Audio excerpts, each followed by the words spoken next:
10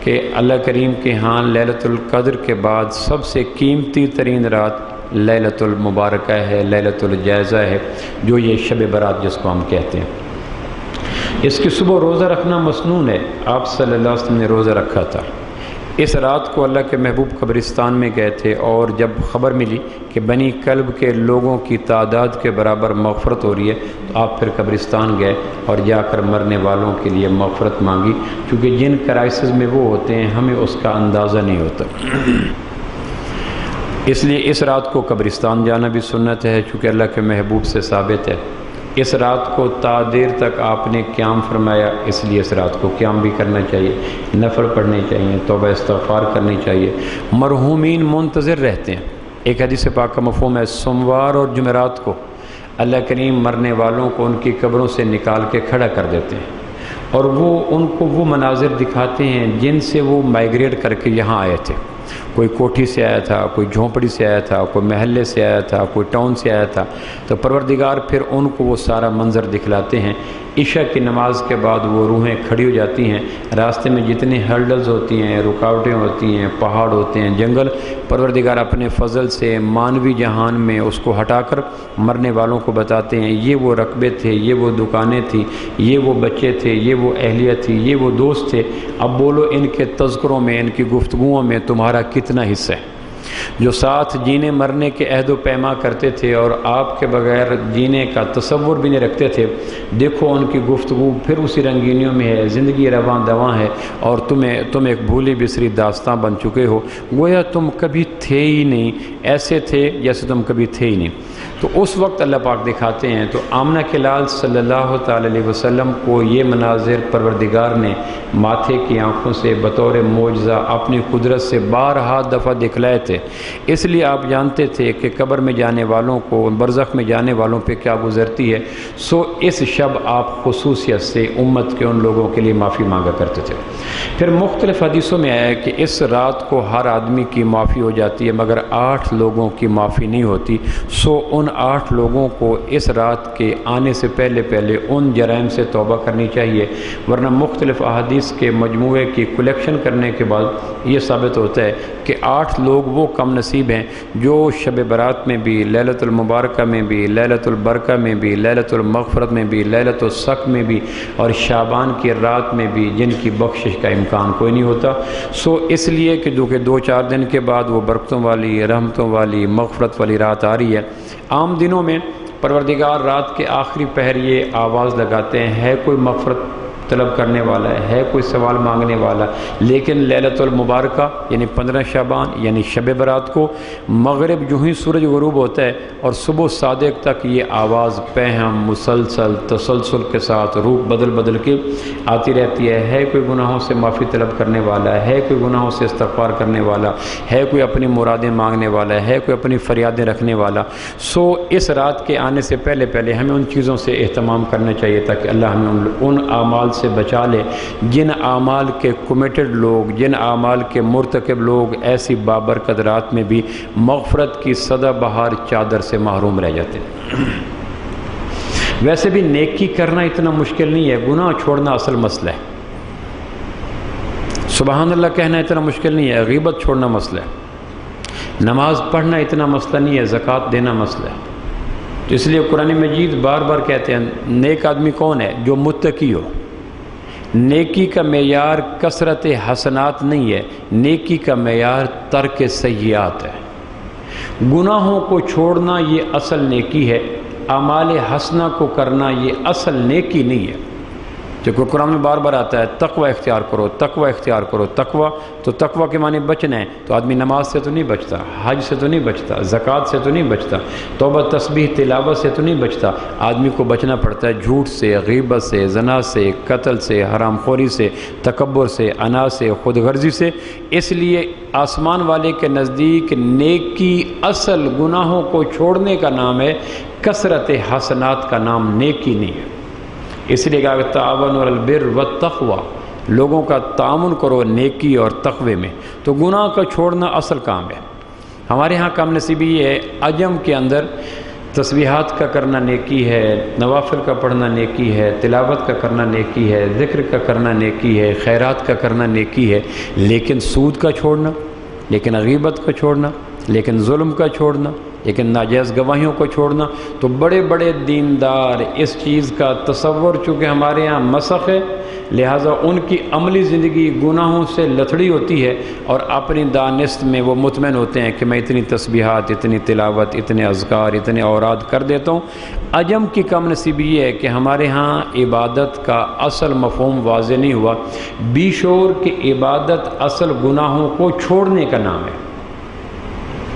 لہٰذا 8 وہ گناہ جن کے دھبے اس رات بھی دور نہیں ہوتے، حالانکہ یہ رات بڑے بڑے دھبوں کو دور کر دیتی ہے، اس میں سب سے پہلا جو گناہ ہے جس سے مجھے اور آپ کو توبہ کرنی چاہیے اور اللہ سے معافی مانگنا چاہیے، چونکہ اب وقت ہے۔ توبہ ایک ایسا لیکوڈ ہے، توبہ ایک ایسا صابن ہے، توبہ ایک ایسا صرف ہے، توبہ ایک ایسا ٹانک ہے کہ جو بڑے سے بڑے گناہوں کو بھی دھو دینے کی پوری طاقت رکھتا ہے۔ اس کائنات میں کوئی جرم ایسا نہیں ہے جس کو توبہ آسانی سے دھو نہ دے، بلکہ حدیث قرآن مجید میں تو یہاں تک آتا ہے کہ توبہ کا اگر ٹانک صحیح ہو تو صرف گناہوں کو دھوتا نہیں ہے بلکہ گناہوں کو نیکیوں میں بدل دیتا ہے۔ تو سب سے پہلا ہمارے ہاں کہتے ہیں توبہ گناہ گاروں کا کام ہے، حالانکہ توبہ نیک لوگوں کا وظیفہ ہے، صالحین کا وظیفہ ہے، توبہ گناہ گاروں کا کام نہیں ہے۔ حدیث پاک میں آتا ہے میں روزانہ 100 مرتبہ استغفار کرتا ہوں، امام کائنات نے مسلم کی روایت میں روزانہ 100 مرتبہ استغفار کرتا ہوں۔ تو اگر توبہ کو گنہگاروں کا وظیفہ قرار دیا جائے تو پھر نبوت کا یہ عمل اس کی توجیہ کیا ہوگی کہ آپ فرما رہے ہیں روزانہ میں 100 مرتبہ استغفار کرتا ہوں۔ تو جس طرح نماز ایک نیکی ہے، زکوٰۃ ایک نیکی ہے، حج ایک نیکی ہے، بعین ہی توبہ بھی ایک نیکی ہے، گنہگاروں کا کام نہیں ہے۔ اور توبہ کو بھی کثرت سے کرنا چاہیے، یہ نہیں کہ یہ گنہگاروں کو کہو توبہ کرو، ورنہ امام کائنات کو توبہ کرنے کی کیا ضرورت ہے؟ اور اگر یہ کہا جائے توبہ گنہگاروں کے ساتھ ہے تو اس حدیث کا کیا مفہوم نکالا جائے گا کہ میں روزانہ 100 مرتبہ توبہ کرتا ہوں؟ یعنی یہ نیکی ہے۔ جس اللہ نے قرآن میں کہا نماز پڑھو، اسی اللہ نے کہا قرآن میں کہا توبوا الی اللہ۔ جس کتاب میں اللہ نے کہا توبہ کرو، اسی کتاب میں اللہ نے کہا نماز پڑھو، اسی کتاب میں کہا توبہ کرو۔ تو 8 گناہوں سے ہمیں بچنا چاہیے۔ سب سے پہلا شرک، یہ وہ گناہ ہے جس کے ہوتے ہوئے کوئی نیکی قبول نہیں ہوتی۔ جس طرح ڈیڈ باڈی کو کوئی ٹیکا، کوئی ٹونک، کوئی سیرپ، کوئی کیپسول، کوئی کشتہ فائدہ نہیں دیتا۔ آدمی مر گیا، اب جتنا اس کو انجیکٹ کریں گے، جتنا اس کو کچھ کریں گے اور پھولے گا اور پھٹے گا۔ جس آدمی کے اندر شرک آ گیا گویا وہ روحانی طور پر مر گیا، بڑے سے بڑا سیرپ بھی اس کو فائدہ کوئی نہیں دیتا، جتنا کر لو۔ انسانی دنیا میں بھی بیوی کا ہر گناہ معاف ہوتا ہے، لیکن اگر شوہر کو پتہ چل جائے اس نے میری توحید میں شرک کیا تو صلح کروانے والے بھی ہینڈز اپ ہو جاتے ہیں، بھی آپ گھر لے آؤ کہ جی اس نے یہ کیا ہے، تو وہ کہتے ہیں نا پھر نہ لو، حالانکہ یہ کوئی توحید اس کی ازلی نہیں تھی، 2 مہینے پہلے شوہر بنا۔ یہ توحید ابدی نہیں ہے، مر گیا کہیں اور کر سکتی ہے۔ یہ توحید اکمل نہیں ہے، طلاق ہو جائے ختم ہو سکتی ہے۔ تو اپنی جزوی، عارضی، ناقص، ناتمام توحید پہ ہم اتنے غیرت مند ہیں کہ بیوی کا ہر جرم معاف کر دیتے ہیں ماں سوائے اپنی عارضی توحید کی شرکت کے۔ اور بڑے سے بڑا آدمی صلح کروانے کے لیے آئے تو ہم کہتے ہیں اس نے یہ کیا ہے، تو کہتے ہیں نا نا نا اب مت لاؤ۔ تو جس کی توحید ازلی ہے، تو جس کی توحید ذاتی ہے، جس کی توحید ابدی ہے، اور جس کی توحید دائمی ہے، اور جس کی توحید اکمل ہے، اور جس کی توحید اس کے ساتھ ہمیشہ رہتی ہے۔ آپ تصور کر سکتے ہیں ہم نازک مزاج لوگ ناقص توحید پر، خام توحید پر، عطائی توحید پر، چھن جانے والی توحید پر ہماری آنکھوں میں خون اتر آتا ہے، ہمارا چہرہ پھٹ پڑتا ہے، ہم قتل کے درپے ہو جاتے ہیں، اور ہر آدمی ہمیں اس پہ اپریشیٹ کرتا ہے کہ جی اس نے اپنی توحید کی خاطر یہ کیا ہے، اور اس کے اوپر حکومت وقت دفعہ بھی اور لگاتی ہے کہ اگر قتل کا محرک غیرت تھی، حفاظت توحید تھی، تو اس پہ یورپین قوانین بھی نرمی دیتی ہیں۔ تو ہم اپنی توحید کے حوالے سے اتنے حساس، وہ اپنی توحید کے حوالے سے کتنا حساس ہوگا؟ دنیا کی کوئی نیکی مشرک کو فائدہ نہیں دے سکتی۔ عبداللہ بن ابی فوت ہوا، مدینہ کے بات ہے، حضور علیہ السلام نے کہا جنازہ میں پڑھاؤں گا، اس سے بڑا امام تو کوئی نہیں۔ صحابہ نے کہا جنازہ ہم پڑھیں گے، اس سے بڑے مقتدی تو کوئی نہیں۔ حضور علیہ السلام نے کفن کے لیے اپنا قمیض اس کو پہنایا، اس سے بڑا کفن تو کوئی نہیں۔ نبوت نے اپنا لعاب اس کے لبوں پہ لگایا، اس سے بڑا تبرک تو کوئی نہیں۔ مدینہ کی سرزمین میں جنازہ پڑھا گیا، اس سے بڑی سرزمین تو کوئی نہیں۔ مسجد نبوی کے قریب اس کو دفن کیا گیا، اس سے بڑا اس کو مقام بخشش تو کوئی نہیں۔ اب یہ ساری چیزیں جمع ہو گئیں، نبوت امام، صحابہ مقتدی، لعاب تبرک، قمیض کفن، مدینہ تدفین، لیکن آیت اتر آئی میرے محبوب 70 دفعہ بھی آپ پڑھ دیں ہم نے بخشش کوئی نہیں کرنی۔ کیوں؟ یہ مشرک ہے، اور مشرک کو بڑی سے بڑی فیور بھی فائدہ نہیں دے سکتے۔ لقمان حکیم کی وہ بات آپ نے سنی ہوگی، یا بنیا لا تشرک باللہ شیئا، شے عربی میں چھوٹی سے چھوٹی چیز کو کہتے ہیں۔ اے بیٹا چھوٹی سی چیز بھی اللہ کے ساتھ شریک قرار نہ دینا۔ ان الشرک لظلم، شرک ظلم ہے، پھر کہا عظیم، بہت بڑا ظلم ہے۔ قرآن مجید میں ایک جگہ آتا ہے میرے بندے تمہاری تخلیق میں میرا کوئی پارٹنر ہے؟ کسی سے پوچھو۔ وَلَقَدْ خَلَقْنَا الْإِنسَانَ مِنْ سُلَالَةٍ مِنْ طِينٍ ثُمَّ جَعَلْنَاهُ نُطْفَةً فِي قَرَارٍ مَّكِينٍ ثُمَّ خَلَقْنَا النُّطْفَةَ عَلَقَةً فَخَلَقْنَا الْعَلَقَةَ مُضْغَةً فَخَلَقْنَا الْمُضْغَةَ عِظَامًا فَكَسَوْنَا الْعِظَامَ لَحْمًا ثُمَّ أَنشَأْنَاهُ خَلْقًا آخَرَ۔ ایک پانی کے قطرے سے 9 مہینے کے بعد شاہکار بن کر اللہ کہتے ہیں بولو اس میں اعضاء کے استعمال میں، گوشت پوشت میں، بال کھال میں، دل گردے پھیپھڑے میں، سکن کلر میں، اس میں کوئی میرا پارٹنر ہے؟ تو دیوار کی ہر اینٹ پہ لکھا ہے میرا نام، تعمیر مگر آپ سے منسوب ہوئی ہے۔ کیوں ہو؟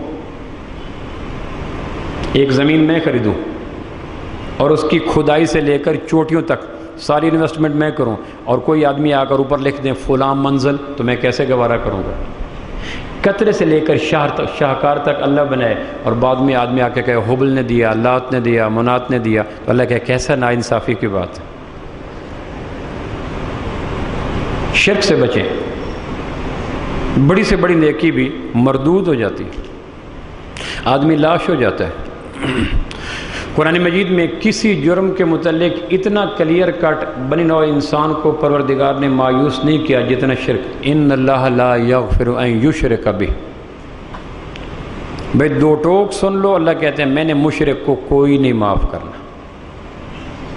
حالانکہ پروردگار کی رحمت کا مزاج یہ نہیں ہے کہ بندوں کو یوں، لیکن جرم کی سنگینی، جرم کی گہرائی، جرم کے شوقس، جرم کے سائیڈ ایفیکٹ اتنے شدید تھے کہ پروردگار نے کلیئر میں نے اس کو کوئی نہیں سوری، میں اس کو فیور میں نے کوئی نہیں دینی۔ قرآن مجید میں 25 انبیاء کے نام ہیں، 18 انبیاء کے نام سورۃ الانعام میں آئے، مسلسل ایسے ایک رکوع میں چلتے چلے، پہلا نام لوط کا، آخری نام ابراہیم علیہ السلام کا، یوں چلتے چلتے تو آدمی سوچتا ہے یہ ناموں کا تسلسل کیوں؟ لوط علیہ السلام، یحییٰ علیہ السلام، زکریا علیہ السلام، یوں چلتے چلتے آخر پہ اتنے برگزیدہ اس میں رسول بھی ہیں، اس میں نبی بھی ہیں، اس میں اولو العزم رسول بھی ہیں۔ اب نبی کا عمل، نبی خواب میں ایک دفعہ کہہ دے نا سبحان اللہ، اور پوری کائنات کو پروردگار لیلۃ القدر دے دے، اور بیت اللہ کا حرم دے دے، اور پوری کائنات لیلۃ القدر کی ساتوں میں جاگ کر نمناک آنکھوں سے خشوع خضوع کے ساتھ اللہ کی بندگی کرے، قسم زمین آسمان کے خالق کی نبی کے خواب میں کہے ہوئے سبحان اللہ کے برابر نہیں ہو سکتا۔ نبی کے عمل میں اتنی طاقت ہوتی ہے، اتنی قوت ہوتی ہے، اتنی جاذبیت ہوتی ہے، اتنی قوی ہوتا ہے۔ اللہ نے 25 انبیاء علیہ السلام کے مجموعی طور پر نام لیے، 18 انبیاء علیہ السلام کے نام سورہ بنی اسرائیل میں لیے۔ 18 کے نام لینے کے بعد آگے کیا کہا؟ وَلَوْ أَشْرَكُوا۔ 18 انبیاء کے نام لینے کے بعد کیا کہا؟ وَلَوْ أَشْرَكُوا لَحَبِطَ عَنْهُمْ مَا كَانُوا يَعْمَلُونَ۔ اگر یہ بھی شرک کرتے ہم ان کے بھی اعمال جلا کے راکھ کر دیتے۔ یہ کیوں بتایا؟ تاکہ کل کلاں کوئی آدمی تسبیح، تلاوت، نیکی، عمرہ، حج، جہاد، تسبیح پہ ناز اور مان مت کرے، یہاں تو بڑے بڑے اعمال ہوا میں اڑ جاتے ہیں۔ اور ایک آیت جس کا ترجمہ کرتے ہوئے دانتوں کو پسینہ آتا ہے، اللہ نے اسی قرآن مجید میں ایک جگہ کہا وَلَوْ أَشْرَكْتَ لَيَحْبِطَنَّ عَمَلُكَ، ہمیں سمجھانے کے لیے ولو میں بھی، ولو فار ایگزامپل، ولو اگر، بل فرض محال، یہ اس کے ترجمے ہیں۔ وَلَوْ أَشْرَكْتَ لَيَحْبِطَنَّ عَمَلُكَ، کہا میرے نبی اگر آپ شرک کرتے ہم آپ کے بھی اعمال جلا دیتے۔ یہ وہ ترجمہ ہے جس کے کرتے ہوئے بھی وجود کے اوپر اتنے بڑے ہائی ریکٹر کے زلزلے جاگ اٹھتے ہیں، مت پوچھیں۔ لیکن جرم کی شدت کو واضح کرنے کے لیے کہ یہ وہ مائنز ہے جس پہ پاؤں پڑ گیا تو آدمی بچے گا نہیں، یہ بارودی سرنگ ہے جس سے کروڑ میل کے فاصلے پہ کھڑے ہونے میں احتیاط ہے۔ طبقات ابن سعد میں لکھا ہے امام کائنات 6 ہجری کو مکہ مکرمہ مدینہ منورہ سے عمرہ کرنے کی غرض سے گئے مکہ مکرمہ، جس کو بیت رضوان کہتے ہیں۔ عمرہ نہ ہوا، طے ہو گیا مشرکین کے ساتھ اگلے سال کر لینا۔ 7 ہجری کو پھر اللہ کے محبوب تشریف لے گئے۔ اس میں پھر ایک ایسا واقعہ ہوا، انسیڈنٹ ہوا جس کو آپ سنتے رہتے ہیں، بیت رضوان جو بیس بنی، حضرت عثمان کو بھیجا آپ نے کہ مکہ والوں کو کہو کہ ہمارا پروگرام نہ لڑنے کا نہ قبضے کا، ہم تو بیت اللہ کے تبرکات کو سمیٹیں گے، پیاسی روحوں کو کرا رہے گا، زمزم پئیں گے، اللہ کے گھر کی نعمتیں لیں گے، پلٹ کے مدینہ چلے جائیں گے، ہم نے کچھ نہیں کرنا۔ انہوں نے کہا نہیں، یہ نہیں ہو سکتا، اور حضرت عثمان کے متعلق ایک اعلان کر دیا کہ ہم نے ان کو قتل کر دیا۔ اس کے جواب میں اللہ کے نبی نے کہا بس سفیر کا قتل یہ پوری انسانیت کا قتل ہے، اگر ہم نے عثمان کے قتل کا بدلہ نہ لیا تو کل ہمارے ساتھ وفاؤں کا تعلق کوئی نہیں بنائے گا، کیونکہ ایسا نبی تھا جس کے کام کی خاطر ایک آدمی گیا، وہ قتل ہو گیا اور نبی چپکے سے واپس چلا گیا۔ سو وفاؤں کا تقاضا یہ ہے کہ نہیں بیگانگی اچھی رفیق راہ و منزل سے۔ اس پہ پھر ایک درخت تھا، اس درخت کے نیچے بیٹھ کر اللہ کے نبی نے بیعت کی کہ بھئی میرے ہاتھ پہ ہاتھ رکھ کے کمٹمنٹ کرو، بیچو اپنے آپ کو۔ بیعت کے معنی ہوتے ہیں بیچ دینا، بیچو کس بات کا؟ کہ عثمان کا بدلہ لیے بغیر ہم نہیں جائیں گے۔ تو اب انہوں نے بیچ دیا۔ جب بیعت مکمل ہوئی 1400 کم و بیش صحابہ نے ہاتھ پہ ہاتھ رکھا اس درخت کے نیچے۔ اتنے میں جبریل ہے کہ جی میری بھی بیعت لے لیں، پھر جبریل کی بیعت ہے۔ اتنے میں اللہ کریم ہے کہ لو بھائی، اللہ کہتے ہیں مجھے بھی شامل کر لیں۔ پھر اس درخت کی تعریف میں آسمان سے آیتیں اتر آئیں، لقد رضی اللہ عن المؤمنین اذ یبایعونک تحت الشجرہ، اللہ کہتا ہے میں راضی ہو گیا ان مومنوں سے جنہوں نے درخت کے نیچے آپ سے بیعت کی۔ اب یہ درخت کتنا بھاگ بھرا ہو گیا۔ عقیدت یہ کہتی ہے کہ اس درخت کا گرا ہوا خشک پتا پوری کائنات کے سے قیمتی ہے، کیونکہ درخت نسبتیں بڑی رکھتا ہے۔ اس درخت کا برگ خشک پوری کائنات کی ہفت اقلیم بادشاہ سے قیمتی ہے، کیونکہ درخت نبوت کی نسبت، صحابہ کی نسبت، جبریل کی نسبت، اللہ کی نسبت اور الہامی کتاب کی آیت کی نسبت۔ عہد فاروقی میں، اب فاروق اعظم کا منظر دیکھیں، عہد فاروقی میں فاروق اعظم گزر رہے تھے، دیکھا تو کچھ لوگ اس درخت کے نیچے نفل پڑھ رہے ہیں، کچھ درخت کے ساتھ تلواریں مس کر رہے ہیں، کچھ اپنے نیزے مس کر رہے ہیں اور کچھ دعائیں مانگ رہے ہیں۔ حضرت عمر نے پوچھا یہ کیا ہو رہا ہے؟ کہ یہ وہ شجر رضوان ہے جو اپنے دامن میں، اپنے تنے میں، اپنے سائے میں بے شمار مقدس عفت مآب نسبتیں رکھتا ہے، اور لوگوں کا گمان یہ ہے کہ اتنی نسبتوں کے حامل درخت کے سائے میں بیٹھ کر مانگی گئی دعائیں آسمان سے تاثیر کو چرا لاتی ہیں۔ سو یہ تاثیر لینے کے لیے درخت کے نیچے آ کر دعائیں مانگتے ہیں، اور بظاہر صحابہ اور تابعین تھے جن سے گمان ہی نہیں تھا شرک کریں۔ لیکن آپ نے فرمایا تھا میرے بعد اگر کوئی نبی ہوتا تو عمر ہوتا، یعنی نبوت کی جو نگاہ تھی عمر کی نگاہ بھی اتنی دور دیکھتی تھی۔ حضرت عمر نے فرمایا جب واپس پلٹے تو ہمیں بتائیے گا۔ تو واپس پلٹے تو حضرت عمر نے ایک ایسا ڈیسیژن لیا کہ جس ڈیسیژن کے بیان کرتے ہوئے بھی اس دور میں بہت بڑا کلیجہ چاہیے، اور عقیدت کی سرزمین پہ چلنے والے اجمیوں کو اس بات کو سننے کے لیے بھی بلا درجے کا کلیجہ چاہیے۔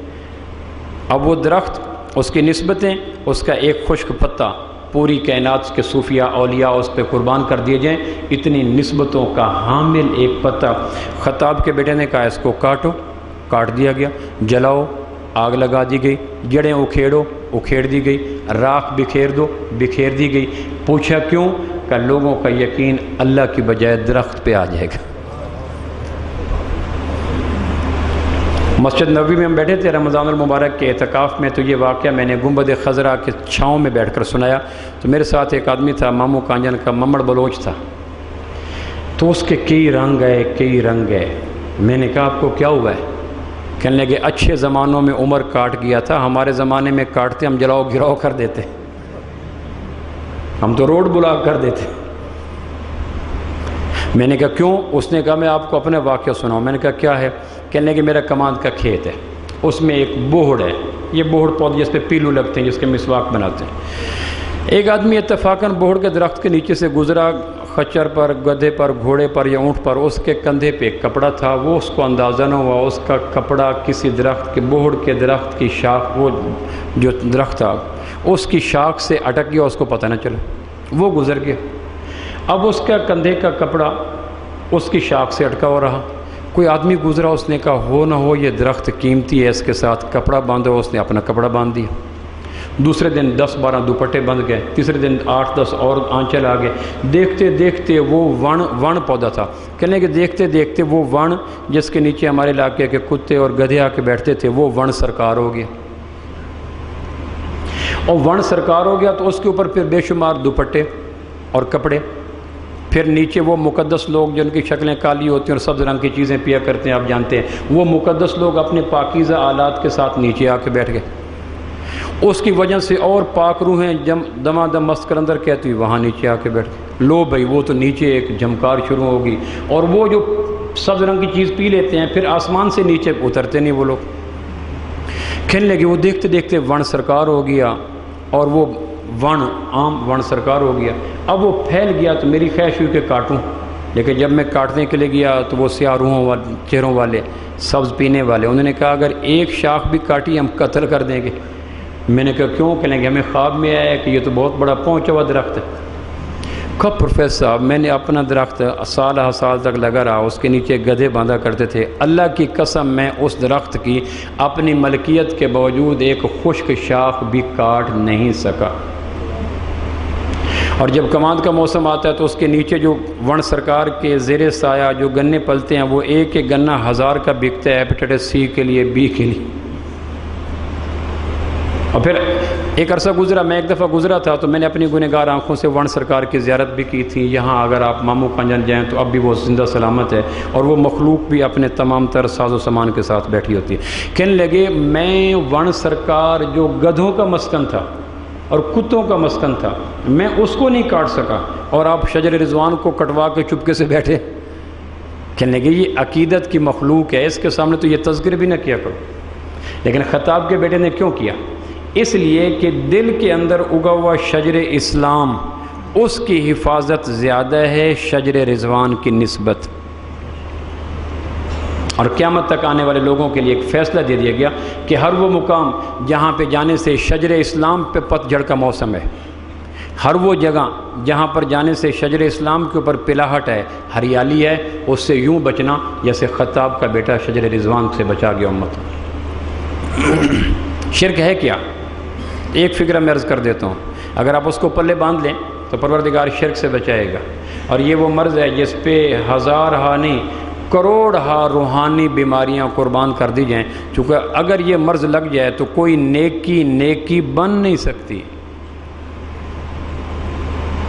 مشرکین مکہ طواف نہیں کرتے تھے، مشرکین مکہ بیت اللہ میں نہیں رہتے تھے، مشرکین مکہ حج نہیں کرتے تھے، مشرکین مکہ حاجیوں کو کھانا نہیں کھلاتے تھے، مشرکین مکہ ایام بیض کے روزے رکھتے تھے، مشرکین مکہ اپنے خطوں کی ابتدا بیسمے کا اللہم سے کرتے تھے، مشرکین مکہ اپنا نام عبداللہ رکھتے تھے، مشرکین مکہ نے بیت اللہ کے جل جانے کے بعد دوبارہ بیت اللہ کو بنایا تھا، مشرکین مکہ حجر اسود پہ لڑا کرتے تھے، مشرکین مکہ حجر اسود کی قدر و منزلت کرتے تھے، مشرکین مکہ بیت اللہ کے اندر آ جانے والے کو، باپ کے قاتل کو بھی میلی نگاہ سے دیکھتے نہیں تھے۔ کیوں؟ اللہ کا پتھر، اللہ کے مہمان، اللہ کا گھر، اللہ کا بندہ، تو اللہ کو مانتے تھے تبھی تو یہ کام کرتے تھے۔ پھر ان کی نیکی قبول کیوں نہ ہوئی؟ اس لیے کہ سب کچھ کے باوجود ان کے دماغ کے اندر شرک کی تعفن اور گندی رو بہہ رہی تھی۔ ہم ایک دفعہ حج کرتے ہیں، ابو جہل نے تو 49 حجیں کی تھیں۔ ہم ایک غریب کو کھانا دیتے ہیں، آس بن وائل نے مرتے ہوئے کہا تھا 50 غلاموں کو آزاد کر دو۔ ہم چھوٹے موٹے منتیں مانتے ہیں، وہ بیت اللہ کے طواف کی منتیں مانا کرتے تھے۔ عبداللہ نام ان کے، حضرت ابو بکر کا نام عبداللہ تھا زمانہ جاہلیت میں۔ عبداللہ بن ابی جس کا میں نے ابھی واقعہ بیان کیا، جس کو اتنی بڑی فیور کہ جس میں ایک فیور بھی مل جائے تو آدمی کے لیے بخشش کے لیے یقینی ہے، نبوت امام مل جائے یا صحابہ مقتدی مل جائیں یا لعاب لبوں پہ مل جائے یا نبوت کے قمیض کا ایک دھاگا کا کھربواں حصہ مل جائے یا مدینہ کی سرزمین مل جائے یا مدینہ کا قبرستان مل جائے، ان میں ایک نسبت مل جائے، آدمی اس کے بھاگ کو سلام کرتا ہے، مقدر کا سکندر بن جاتا ہے۔ اور جس کو سب کچھ مل گئی کچھ نہ ملا، جرم کیا تھا؟ شرک، شرک اور شرک۔ تو شرک کیا ہے؟ اللہ کے واسطے شرک سے بچیں اور روزانہ 2 رکعت نفل مغرب کی نماز کے بعد پڑھا کریں، کیونکہ حدیث پاک کا مفہوم ہے نوافل کے لیے سب سے قبولیت کی جگہ مغرب کی نماز کے بعد 2 رکعت نفل ہیں۔ اس نفل میں پڑھ کر یہ دعا ضرور مانگا کریں، پروردگار تیری نظر میں جو شرک ہے اور تیرے محبوب کی نظر میں جو شرک تھا ہمیں نہیں پتہ، گرد و غبار اتنی اڑا دی گئی، مذہبی اداکاروں نے اتنے ہم رنگ زمین جال بچھائے، لوگوں کو پتہ نہیں چلا، ہمارے شعور فہم ادراک اس میں معاملے میں بجھ جاتے ہیں۔ پروردگار عرش کی یونیورسٹی میں جس کو شرک کہتے ہیں، نبوت کے سینہ اقدس میں جس کو شرک کہتے ہیں، مدینہ منورہ میں درس گاہ یونیورسٹی کے طلبہ کو جو شرک پڑھایا گیا تھا مجھے نہیں پتہ، لیکن تیرے سے ہم اتنی التماس کرتے ہیں کہ ہمیں اس شرک سے بچا جس کو تو شرک کہتا ہے۔ ممکن ہے قیامت والے دن کو بخشش کی صورت نکلے، چشمے جب گلگت سے پھوٹتے ہیں تو انتہائی سفید چاندی کی طرح ہوتے ہیں، جہلم جناب میں پہنچتے پہنچتے ان میں کتنا گدلا پن آ جاتا ہے۔ صفا کی چوٹیوں پہ جو چشمہ ابلا تھا نبوت کے زبان اقدس سے، تو اس پہ تو کھرب ہا کھرب چاندنیاں قربان کی جا سکتی تھی۔ 1500 سال کے بعد کتنے خارجی داخلے اس میں ملاوٹیں ہوگیں، سو ہم مجبور لوگ ہیں، معذور لوگ ہیں، ہمیں اللہ فیور بھی دے گا۔ 1500 سال کے فاصلے پہ کھڑے ہوئے، جغرافیائی فاصلہ، زمانی فاصلہ، مکانی فاصلہ، علم کی کمی اور از چہار جانب سے بہت برا ماحول، اس میں کم از کم ہم روزانہ اللہ سے طلب تو کیا کریں۔ پروردگار سے امید ہے کہ اس طلب کی برکت سے اگر کوئی اونچ نیچ ہو بھی گئی تو اللہ معاف کر دے گا۔ اس مرض سے بچیں۔ شرک ہے کیا؟ اللہ کی آزاد قدرت کو اللہ کی پیدا کردہ چیزوں کا پابند ماننا شرک ہے۔ بھائی اس فکر کو ذہن میں رکھ لیں، اللہ کی آزاد قدرت کو اللہ کی پیدا کردہ چیزوں کا پابند ماننا شرک ہے۔ بھری کائنات میں اللہ کی مجبوری کوئی نہیں اور بھری کائنات میں اللہ کے لیے ضروری کوئی نہیں۔ میں حرم میں بیٹھا تھا، ایک صاحب لیکچر دے رہے تھے، لیکچر دیتے دیتے فرمانے لگے جو اللہ جیسے بادشاہ کو دنیا جیسے بادشاہ سے تشبیہ دے کر بات آگے چلاتا ہے وہ اسی وقت کافر ہو جاتا ہے۔ دنیا کے بادشاہ کا باپ بھی ہے، بیٹا بھی ہے، پیٹ میں گندگی بھی ہے، دماغ میں فطور بھی ہے، دل میں سفلی جذبات بھی ہیں، وجود کے اوپر نافرمانی بھی ہے، اس پہ بڑھاپا آتا ہے، اس کو اونگ آتی ہے، اس کو نیند آتی ہے، اس کو کھانے کے لیے لقمے کا، پینے کے لیے پانی کا اور سونے کے لیے نیند کا پابند ہے۔ جو رواں رواں پابند رکھتا ہے اس کو تشبیہ دیتے ہو اس اللہ سے۔ تشبیہ میں کوئی چیز تو مشترک ہو نا، اس کی بادشاہت ذاتی ہے، اس نے خیرات مانگی ہے، اس کی بادشاہت ازلی ہے، اس کو آج ملی ہے، اس کی بادشاہت ابدی ہے، اس سے کل چھن جائے گی، وہ موت سے پاک ہے، یہ کل من علیہا فان، وہ بیماری سے پاک ہے، اس کی داڑھ میں درد ادھر آتا ہے، وہ بڑھاپے سے پاک ہے، اس کی کمر میں خم آ جاتا ہے، وہ عذر سے پاک ہے، اس کا بیٹی بیوی مر جاتا ہے، وہ لذیذ حیات سے پاک ہے، یہ شہوتوں کے لیے وجود کی تلاش میں گم گم پھرتا ہے، وہ چاپلوسی خوشامد سے پاک ہے، یہ اقوام عالم کی چاپلوسی کر رہا ہوتا ہے۔ ظالموں تشبیہ دیتے ہوئے شرم نہیں؟ کس کو کس سے تشبیہ دے رہے ہو؟ اللہ کو کسی بادشاہ سے تشبیہ نہ دو۔ شرک کے سارے گندی بدرویں اس غلط تشبیہ سے نکلتی ہیں کہ دنیا کے بادشاہ کو تشبیہ اور پھر اللہ سے تشبیہ اور دنیا کے بادشاہ تک پہنچنے کے لیے مشکلات، پھر آگے سارا بات چل پڑتی ہے۔ نا نا نا، پروردگار کو تشبیہوں سے آلودہ نہ کرو، وہ ایک پاک ذات ہے۔ اور کائنات میں جتنی چیزیں بنی ہوئی ہیں کوئی اس کی مجبوری نہیں ہے۔ ایک نبی نہ بھیجتا ہدایت دے سکتا تھا، زمین نہ اگاتا فصلیں پیدا کر سکتا تھا، میاں بیوی نہ بناتا اولاد دے سکتا تھا، سورج پیدا نہ کرتا روشنی دے سکتا تھا، پانی کی ایک بوند نہ بھیجتا جسموں کو سیراب کر سکتا تھا، آنکھوں کو ڈھیلے نہ لگاتا بینائی دے سکتا تھا، زبان کا لوتھڑا نہ لگاتا لفظ دے سکتا تھا۔ وہ کائنات میں کوئی چیز کسی وقت کسی لمحے کسی صورت اللہ کی مجبوری نہیں ہے۔ اس لیے یہ ذہن میں رکھیں، کرتا تو اللہ ہے لیکن یہ ضروری ہے۔ جب اللہ کے لیے اللہ کی چیزیں ضروری ہو جاتی ہیں شرک کے گٹر بہہ پڑتے ہیں۔ اللہ کے لیے چیزیں ضروری یا چیزوں کے لیے اللہ ضروری؟ بولو جی، آپ بولو جی۔ اللہ کے لیے مخلوق ضروری یا مخلوق کے لیے؟ بولو جی۔ اللہ کی بھری کائنات مجبوری یا بھری کائنات کی اللہ مجبوری؟ بولو جی، بولو۔ اللہ کی مجبوری کوئی نہیں، اللہ کے لیے ضروری کوئی نہیں۔ ہاں یہ بات ٹھیک ہے، ہر ایک کی مجبوری اللہ ہے، ہر ایک کے لیے ضروری اللہ ہے۔ ایک بدو نے کہا آپ علیہ السلام کو، ما شاء اللہ و ما شئت، جو اللہ چاہے جو آپ چاہیں۔ آپ نے فرمایا اجعلتنی للہ عدلا، پھر میں اور اللہ تو برابر ہو گئے۔ اس نے کہا جی پھر میں کیا کہوں؟ قل بل شاء اللہ وحدہ، یوں کہو جو اکیلا اللہ چاہے وہ ہوتا ہے۔ خالق ایک باقی سب مخلوق، مالک ایک باقی سب مخلوق۔ اور مخلوق کی تعریف کیا ہے؟ جو سب کچھ کے باوجود خالق کے بغیر کچھ نہ کر سکے اس کو مخلوق کہتے ہیں، اور جو سب کچھ کے بغیر سب کچھ کر سکے اس کو خالق کہتے ہیں۔ سو خالق کائنات میں اکیلا اللہ ہے، باقی انبیاء، شہداء، صلحاء، اتقیاء سب کے سب مخلوق ہیں، اور مخلوق کی تعریف یہ ہے کہ جو خالق کے مرضی کے بغیر کچھ نہ کر سکے۔ اور آپ نے ابو ذر رضی اللہ عنہ فرمایا تھا، ابو ذر تمہیں کوئی سولی پہ لٹکا دے اور تمہارے کو ٹکڑے کر دے اور تمہیں کوئی آگ میں ڈال دے اور تمہیں کوئی کچھ کر دے، ابو ذر ہر اپنے وجود کے اوپر قیامتیں برداشت کر جانا، اللہ کی ذات کا پارٹنر نہ بنانا، اللہ کی ذات کا شریک نہ بنانا۔ تو شب برات میں ایک تو اس کی بخشش نہیں ہوتی، یہ جو کچھ کر لے ناممکن ہے۔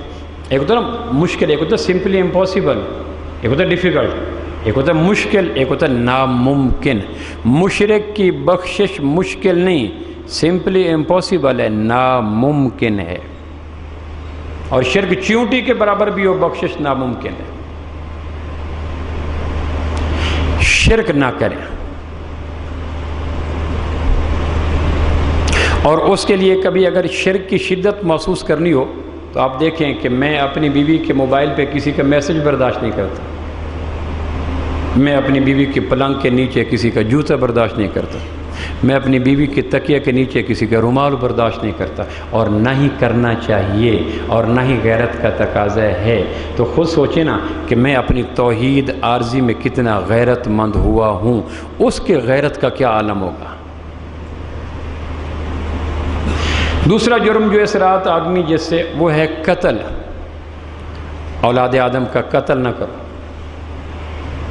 کبیرہ گناہوں میں ہے مذاق کے ساتھ کسی کی طرف آلہ قتل کرنا، میں گولی مار دوں گا، میں چھری مار دوں گا، میں کلہاڑی مار دوں گا، مذاق کے ساتھ ایسے کرنا یہ بھی کبیرہ گناہ ہے۔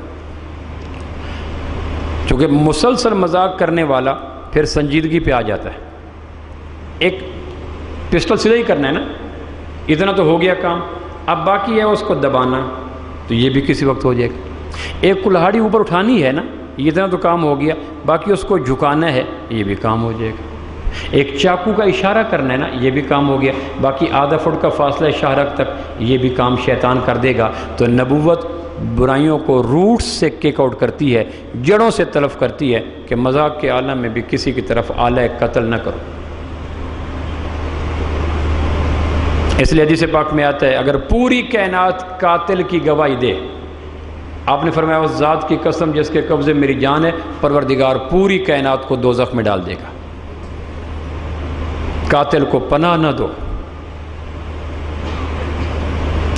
آپ علیہ السلام فرمایا معراج کی شب میں نے دیکھا کند چھری سے ایک آدمی کو ذبح کرتے تھے، شاہرگ سے کالا بدبودار خون نکلتا تھا، اور وہ اتنا بدبودار کہ باقی لوگ اس کی بدبو سے پریشان تھے۔ میں نے پوچھا یہ کون ہے؟ کہ یہ قاتل تھے، قاتل۔ اس جرم سے اسلام میں دو جرم ایسے ہیں جو مسلمان بھی کرے تو قرآن کہتا ہے ہمیشہ جہنم میں رہیں گے، اس میں ایک قتل ہے۔ قاتل کے حق میں بھی جملہ کبھی نہ بولیں، ورنہ گروہ قاتلہ میں آ جائیں گے، قاتل سے برات کریں۔ قرآن مجید میں آتا ہے قیامت والے دن زندہ گاڑی لڑکی پوچھے گی بِأَيِّ ذَنبٍ قُتِلَتْ، پروردگار میرا جرم کیا تھا، مجھے کیوں قتل کیا گیا؟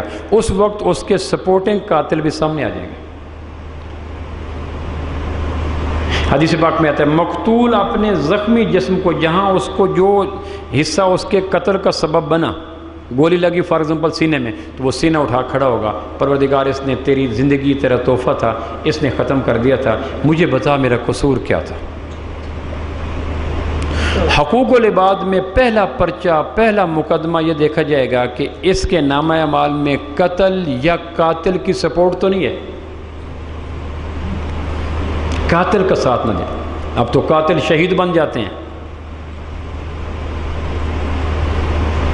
آسمان کا جتنا غصہ قتل پہ اترتا ہے کسی جرم پہ نہیں اترتا۔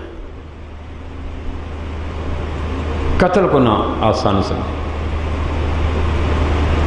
بہت بڑا جرم ہے انسان کا قتل کرنا، قتل کی پلاننگ میں شریک ہونا، قاتل کا ساتھ دینا، قاتل کی تعریف کرنا، اس جرم میں شریک نہ۔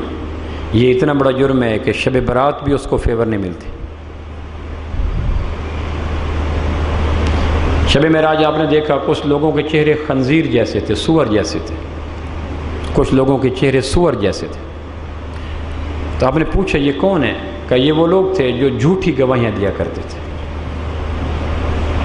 مقتول اور قاتل۔ قاتل کے حق میں گواہی دے دی یا مقتول کے خلاف گواہی دے دی۔ ہم نے لانگ لائف تو نہیں ہے نا، آخر مرنا تو ہے نا، ایک عدالت کے بعد، منی عدالت کے بعد، ڈمی عدالت کے بعد ایک صحیح عدالت کو بھی تو فیس کرنا ہے نا، جہاں جو گواہ ہوں گے میرے اپنا وجود کے اعضاء ہوں گے۔ آدمی کہے گا تمہیں کیا ہو گیا؟ پیٹ کو کہے گا تیری خاطر میں نے حرام کھایا تھا، آنکھوں کو کہے گا تیری خاطر میں نے بد نظری کی تھی، زبان کو کہے گا تیری خاطر میں نے جھوٹ بولا تھا، کان کو کہے گا تیری خاطر میں نے موسیقی کے گل چھڑے اندر اڑیلے تھے، تم اس گھر کو آگ لگ گئی گھر کے چراغ سے۔ قتل سے بچے۔ قتل کافر کا بھی جائز نہیں ہے، ناحق۔ اور قتل یہ اسلامی ریاست کا حق ہے، افراد کا حق نہیں ہے۔ حدود کا نفاذ اسلامی ریاست کا حق ہوتا ہے، افراد کے حوالے سے شریعت حدود کے نفاذ دیتی نہیں۔ چور پکڑا اس کا ہاتھ کاٹ دو، گنہگار ہوگے۔ قاتل پکڑا اس کو قتل کر دو، گنہگار ہوں گے۔ قاتل کا بدلہ خود مقتول نہیں لے سکتا، بے شک گورنمنٹ لے کے نہ دے۔ شریعت کسی صورت میں بھی مقتول کو خود قاتل سے بدلہ لینے کی اجازت نہیں دیتی۔ اور جو بم بلاسٹ ہو جاتے ہیں، ناجائز مارے جاتے ہیں، آپ کو اندازہ کر سکتے ہیں قیامت والے دن مقتول کو پتہ نہیں ہوگا میں قتل کیوں ہوا، قاتل کو پتہ نہیں ہوگا میں نے قتل کیوں کیا۔ جنازہ پڑھنے گئے بم پھینک دیا۔ اب یہ کوئی دین ہے؟ ایک صحابی نے ایک کافر کو پکڑا جنگ میں، جب عین تلوار مارنے کا وقت ہے، اس نے کہا اشہد ان لا الہ الا اللہ، تو اس نے کہا الحرب خدا، دھوکہ دیتے ہو، یہ کہہ کر تلوار چلائی، گردن اڑا دی۔ بعد میں اس نے فخر سے بتایا اللہ کے نبی، اس نے بڑا اس وقت داؤ پیچ استعمال کرنے کی کوشش کی، جب میں نے تلوار اٹھائی اس نے شمشیر برہنہ دیکھی تو زبان سے کہا اشہد ان لا الہ الا اللہ، تو نبوت کے چہرے پہ 100 رنگ غصے کا ہے۔ آپ فرمایا حل شققت قلبی، تو نے دیکھ لیا تھا یہ زبان سے تھا یا دل سے تھا؟ پھر جب یہ مرا تو 3 جگہ دفن کیا گیا، تینوں جگہ قبر نے اکھیڑ کے باہر پھینک دیا۔ یہ قتل کرنے والا 3 دفعہ دفن کیا گیا، تینوں جگہ اکھیڑ کے پھینک دیا۔ کافر کا ناجائز قتل بھی حق باطل ہے۔ زندگی انسانی حق ہے، اسلامی حق نہیں ہے۔ جینے کا حق صرف مسلمان کو نہیں ہے، ہر بنی نوع انسان کو ہے۔ اس کا حق یہ نہیں ہے کہ میرے مسلک کا، میرے جماعت کا، میرے گروہ کا، میرے پارٹی کا، اس کا حق ہے اور دوسرے کا زندہ رہنے کا حق ہی کوئی نہ۔ تو شب برات میں دوسرا جرم یہ ہے کہ جو قتل کرے نہ اس کو فیور نہیں ملے۔ گفتگو کا وقت ختم ہوا تو میں باقی اس کو خود مطالعہ کر لیجئے گا، چونکہ گفتگو لمبی تھی، تو اگلا جمعہ ہم انشاءاللہ اس حوالے سے شروع کریں گے کہ ہم رمضان کیسے گزاریں۔ اللہ کا مہمان مہینہ آ رہا ہے، مہمان مہینے کے حوالے سے ناگوار جملے روز آسمانوں پہ جاتے ہیں۔ اللہ خیر کرے اس دفعہ رمضان کیسے گزرے گا۔ اللہ کہے گا لو بھائی مہمان کے آنے سے پہلے میزبانوں کے جملے سنو، تو یہ نہ ہو کہ اللہ کہے چلو بھائی یہ تو ایسے ناگوار جملے اس کو الائڈ میں ایڈمٹ کروا دو، روزے رکھے ہی نہیں۔ کتنے لوگ تھے۔ آنے والا جمعہ اس حوالے سے ہم کریں گے کہ رمضان کیسے گزاریں، اس کے لیے آپ حضرات سے گزارش ہے خود تشریف لائیے گا۔ دوسری گزارش یہ ہے کہ خیر